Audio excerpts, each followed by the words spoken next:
नमस्कार, मी सौ अवंतिका हेमंत कदम. माझी शाळा आहे कुमुद विद्या मंदिर, यशवंतराव चव्हाण महाराष्ट्र मुक्त विद्यापीठ, नाशिक अंतर्गत शालेय व्यवस्थापन पदविका P10 म्हणजेच डिप्लोमा इन एज्युकेशन हा अभ्यासक्रम आहे. त्यातील 113 म्हणजेच 113 शैक्षणिक व्यवस्थापन या विषयाची माहिती पाहूया. घटक 7 काही उदाहरणे. पाठ्यमुद्दे 1 निर्णय कृती, 2 नियोजन, 3 संज्ञापन, 4 नियंत्रण, 5 वेळ व्यवस्थापन, 6 संघर्ष निराकरण, 7 आर्थिक मर्यादा. यामध्ये निर्णय कृतीमध्ये उदाहरण पहिले, उदाहरण दुसरे, उदाहरण तिसरे. नियोजनमध्ये उदाहरण पहिले, उदाहरण दुसरे, उदाहरण तिसरे. संज्ञापनमध्ये उदाहरण पहिले मुलाखत आणि उदाहरण दुसरे. नियंत्रण उदाहरण पहिले, उदाहरण दुसरे. वेळ व्यवस्थापन पहिल्या मुख्याध्यापकाचे विचार, दुसऱ्या मुख्याध्यापकाचे विचार, तिसरा आहे वेळेचे आणखी थोडेसे व्यवस्थापन.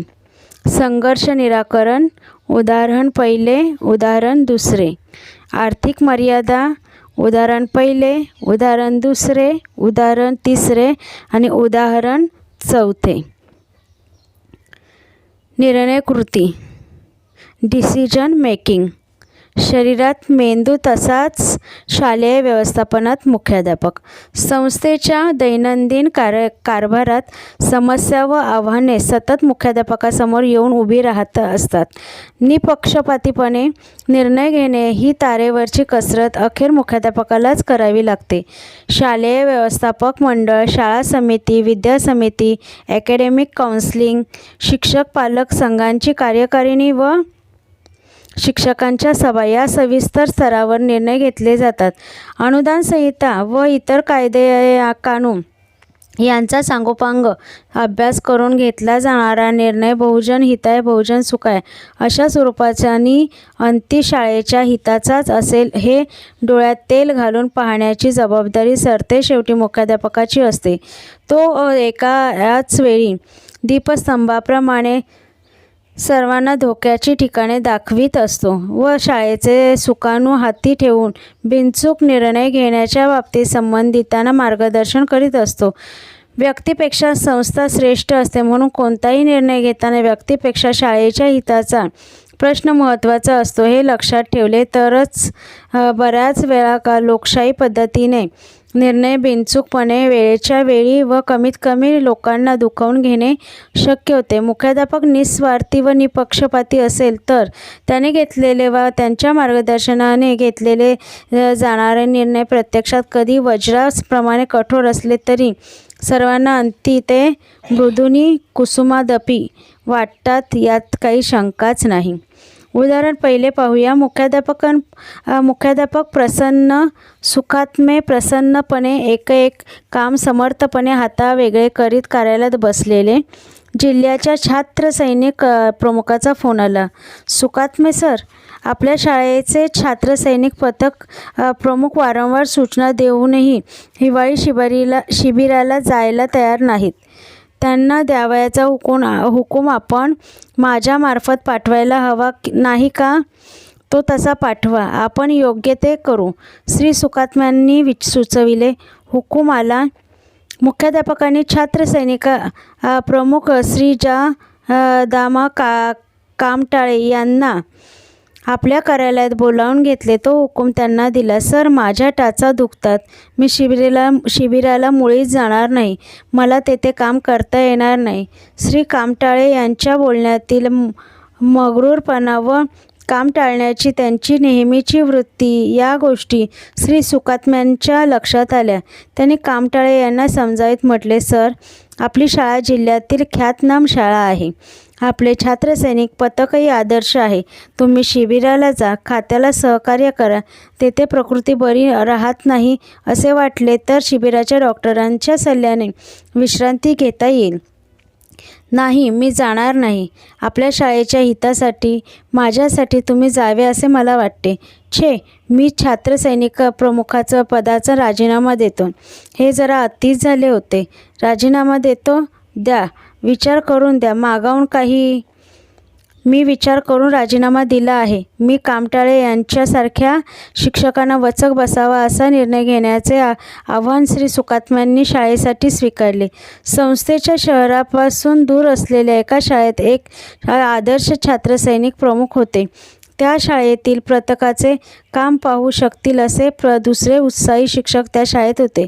छात्रसैनिक पथकाचे जिल्हा कार्यालय, संस्थेचे पदाधिकारी, त्या खेडेगावाच्या शाळेचे मुख्याध्यापक, संस्थेने समन्वय समिती व व्यवस्थापन समिती यांच्याशी संपर्क साधून श्री सुकात्म्यांना श्री कामटाळे यांची त्या शाळेत बदली केली. त्या शाळेतील छात्रसैनिक पथकाच्या प्रमुखाला आपल्या शाळेत बदलून घेतले व शिबिराला पाठवले. बदलीचा हुकूम हातात पडताच श्री कामटाळे यांचा चेहरा पडला. सर, मी छात्रसैनिक प्रमुख पदाचा दिलेला राजीनामा परत घेतो. शिबिराला जातो. माझी बदली करू नका. श्री कामटाळे गायावाया करीत म्हणाले. पण वेळ निघून गेली होती. आता उदाहरण दुसरे पाहूया. निर्णय कृतीच्या संदर्भात एक सूत्र असेही असू शकते. एखादा टोकाचा निर्णय त्रासदायक होणार असेल तर किंवा टाळता येणे शक्य असेल तर तो अवश्य टाळावा. शाळेचे लेखनिक श्री खानजोडे शाळेचे हिशोब वेळच्या वेळी लिहित नसत. शाळेचा पैसा व स्वतःचा पैसा यातील फरक ते जाणून बुजून डोळ्याआड करीत. विद्यार्थ्यांचे फॉर्म भरताना नियमापेक्षा जास्त फी घेत. पावती देत नसत. त्यांचा कारभार विश्वासार्ह नव्हता. पूर्वीच्या मुख्याध्यापकांनी कानाडोळा करून निर्णय घेणे लांबणीवर टाकले होते. श्री विचारे यांनी चार्ज घेतला. काही दिवसातच प्रॉव्हिडंट फंड प्रकरणी श्री कांजोडे यांनी पुनश्च गैरव्यवहार केला. संस्थेच्या अध्यक्षांनी व कार्यवाहांनी श्री विचारे यांना कळविले. श्री कांजोडे यांना त्वरित कामावरून काढून टाका. श्री विचारे यांनी असा निर्णय घेण्याचे टाळले. श्री कांजोडे यांना त्वरित कामावरून काढून टाकणे नियमांना धरून नव्हते. त्यांनी हिशेबात करून ठेवलेला गोंधळ त्यांच्या पश्चात निस्तारणे कोणाला अवघड गेले असते. हिशेबाचे काम अडून पडले असते. पूर्वीच्या मुख्याध्यापकांनी चांगुलपणाने वागणूक नियमाप्रमाणे कागदोपत्रांची बिनचूकपणे करून ठेवला नव्हता. त्यांना ताकीदही फारच मिळमिळीत शब्दात मिळाली होती. गैरवर्तन, कर्तव्याबाबत हेळसांड, नैतिक अदप, वरिष्ठांचा अवमान इत्यादी गैरकृती पराकोटीची गंभीर असली तरीही जबरदस्त पुरावा सादर करून ती खरोखरच तशी आहेत असे दाखविणे, तरीही आरोप सिद्ध करणे कमालीचे अवघड असते. आरोपीला सुटून जाण्यासाठी अनेक पळवाटा असतात. श्री विचारे सरांनी संस्थेला सर्व गोष्टी नियमांप्रमाणे करण्याचा व चौकशी समिती नेमण्याचा सल्ला दिला. श्री कांजोडे लटपटले. चौकशी समितीच्या सव्वापसाव्यातून जाताना टेकीस आले.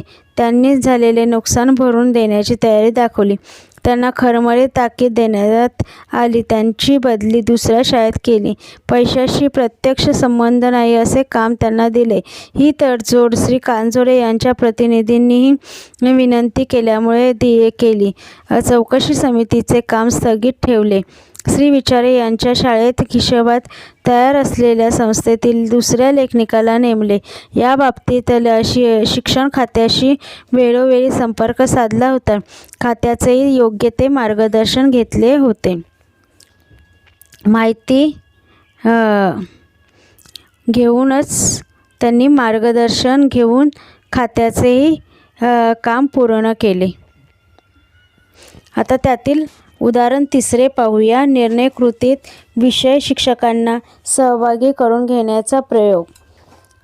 शाळेवर नवीनच असलेल्या मुख्याध्यापकांनी आल्या विविध विषय शिकवणाऱ्या विषय शिक्षकांच्या विषयावर सभा घेतल्या. त्या सभेत खालीलप्रमाणे आवाहन केले. जो स्वतः अध्ययन अध्यापन करतो त्यानेच बारीकसारीक गोष्टीचा विचार करून अध्ययन अध्यापन अभ्यासक्रम, लेखन काम व चाचण्या यांची योजना आखावी. 2. तुमची योजना आखताना तुमचा अनुभव तुम्हाला उपयोगी पडेल. 3. तुम्ही आखलेली योजना पार पाडताना तुम्हाला मानसिक समाधान अधिक लाभेल. या वर्षीच्या योजनेतील चुका वा त्रुटी तुम्हाला पुढील वर्षी योजना आखताना उपयोगी पडतील. 4. योजना आखताना विद्यार्थी त्याने करावयाचे प्रयत्न, त्यांना विकास यांना महत्त्व द्यावे. झालेले बदल. दुसऱ्या कोणीतरी तयार करून आपल्याला योजना लादली नसून आपल्या विषयाबाबत आपल्यालाच निर्णय स्वातंत्र्य मिळाले आहे. या विचाराने शिक्षकांना आपल्या कामात अधिक रस वाटू लागला. 2. त्यांच्या कल्पनांना वाव मिळाला. शिक्षक अंतर्मुख झाले. जबाबदारीची जाणीव झाल्याने ते स्वतः काळजीपूर्वक योजनेचा विचार करू लागले. आपल्या विषयाच्या अध्यापन पद्धतीवरील शास्त्रीय पुस्तके शिक्षक पूर्वी वाचत नसत. ती पुस्तके आता गुरुजन वाचू लागले. विषय ज्ञान वाढवावे असेही त्यांना वाटू लागले. तशी पुस्तके विकत घ्यावीत ही कल्पना त्यांच्याकडून आली. 4. शैक्षणिक साहित्य तयार करण्यात ते स्वेच्छेने पुढाकार घेऊ लागले. बाजारात कोणी शैक्षणिक साधने उपलब्ध आहेत याचा त्यांनी स्वतः शोध घेतला व ती विकत घेण्यासाठी मुख्याध्यापकांना यादी दिली. 5. पाठांची संख्या भागिले तासिका असे ढोबळ अभ्यासक्रम पत्रक तयार न करता सोपे धडे, अवघड धडे यांचे नियोजन किंवा सोपे घटक, अवघड घटक या असा स्वानुभवावर घेतलेला अभ्यासक्रम व घटक नियोजन गुरुजनांनी केले. पूर्वी घटक नियोजन त्यांना अनावश्यक व लादलेले वाटे. आता घटक नियोजन त्यांनी गरजेप्रमाणे वाटू लागले. आपण आखलेली योजना आपल्याला पार पाडायची आहे या जाणिवेतून रजेच्या मुदतीत बुडालेल्या तासिका व अन्य कारणाने बुडालेल्या तासिका यांची भरपाई ते ज्यादा तास घेऊन गुरुजनांनी स्वेच्छेने केली. 6. पूर्वी शाळेत सर्व वर्गांची एकाच वेळी चाचणी घेतली जात असे. प्रथम सत्रात 2 चाचण्या व दुसऱ्या सत्रात 2 चाचण्या घेतल्या जात. त्यासाठी दोन्ही सत्रात 6 दिवस वाया जातात. शिवाय घटक चाचणीचे उद्दिष्ट बाजूला राहून घटक चाचणीऐवजी परीक्षा घेतली जाई. आपले घटक पूर्ण झाल्यावर त्यावर लेखी, तोंडी व घरी करावयाचे काम यावर बेतलेल्या घटक चाचण्या पूर्ण झाल्यावर घटक चाचणी घेतली जाते व ते गुण वार्षिक परीक्षा विचारात घेतले जातात. हे लक्षात आल्यावर विद्यार्थी जास्त काळजीने व नियमितपणे अभ्यास करू लागले. वर्गाच्या वेळातच घटक चाचण्या घेतल्या गेल्या त्यामुळे चाचण्यांसाठी वेगळा वेळ द्यावा लागला नाही. प्रश्नपत्रिका छापण्याचा खर्च वाचला. घटक चाचण्यांची उद्दिष्टे साध्य झाली. 7. लेखनकाम घरी करावयाचे लेखनकाम तपासण्याची योजना, चुका दुरुस्त करण्याची योजना याबाबत गुरुजनांनी आपल्या कल्पकतेचा वापर केला. उदाहरणार्थ भाषा विषयाच्या शिक्षकांनी शुद्धलेखनाचे नियम छापून दिले, वर्गात घटवून घेतले. इंग्रजी विषयाच्या शिक्षकांनी अवघड शब्दांची यादी, व्होकॅब्युलरी लिस्ट तयार केली. 8. सहामाही व वार्षिक परीक्षेच्या वेळी येणाऱ्या प्रश्नपत्रिकांच्या स्वरूपानुसार सरावासाठी प्रश्नपत्रिका काढल्या व विद्यार्थ्यांकडून सोडवून घेतल्या. गुरुजनांप्रमाणेच विद्यार्थ्यांचा आत्मविश्वास वाढला, निकाल सुधारले. काम करील त्याची योजना हा प्रकल्प शाळेतील शैक्षणिक वातावरणाला पोषक असा ठरला.